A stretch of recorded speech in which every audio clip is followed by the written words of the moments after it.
നമ്മുടെ പ്രഭാഷണങ്ങൾ കേട്ട് നിരവധി ആൾക്കാർ നിരവധി ചോദ്യങ്ങൾ ചോദിക്കാറുണ്ട്. അതിൽ കഴിഞ്ഞ ദിവസം ഒരു ചോദ്യം വന്നു. എന്താണെന്നറിയോ? കുളിക്കാതെ നിലവിളക്ക് കൊളുത്താൻ പാടുണ്ടോ എന്നുള്ളതാണ്. യഥാർത്ഥത്തിൽ നിലവിളക്ക് കൊളുത്താൻ വേണ്ടത് കുളിയല്ല, ശരീരശുദ്ധിയാണ്.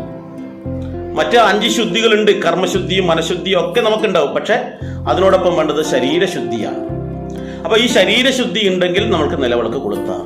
അപ്പോൾ ചോദ്യം, ശരീരശുദ്ധിക്ക് വേണ്ടിയല്ലേ നമ്മൾ കുളിക്കണമെന്ന് പറയുന്നത്? ശരിയാണ്.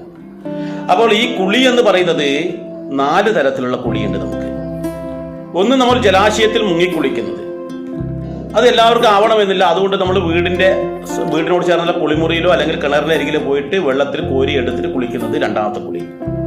3ാമതൊരു കുളി എന്താ വെച്ചാൽ നമ്മൾ ഈ കൈകള്, കാലുകള്, അതുപോലെ മുഖം മുഴുവൻ തന്നെ കഴുകിയതിന് ശേഷം നമ്മൾ വിളക്ക് കൊളുത്താം. അതിലും തെറ്റില്ല. അതും ഒരു തരം കുളിയാണ്. ഇനി കിടപ്പ് രോഗിയായ ഒരാള്, അവരെ നമ്മൾ തുണി മുക്കിപ്പിഴിഞ്ഞ് പൂർണ്ണമായി തുടച്ച് വൃത്തിയാക്കുന്നതും കുളിയാണ്. എന്ന് വെച്ചാൽ നിലവിളക്ക് കൊളുത്തുന്ന അവസരത്തിൽ ഇതിൽ ഏതെങ്കിലും ഒന്ന് ചെയ്യണം നിർബന്ധമായിട്ട്. ഇനി ഒന്നുമില്ലെങ്കിൽ ഞാൻ 3ാമത് പറഞ്ഞിട്ടില്ല, കയ്യും കാലും മുഖവും കഴുകി ശുദ്ധി ചെയ്തതിന് ശേഷം എന്ത് ചെയ്യാം? നിലവിളക്ക് കൊളുത്താം.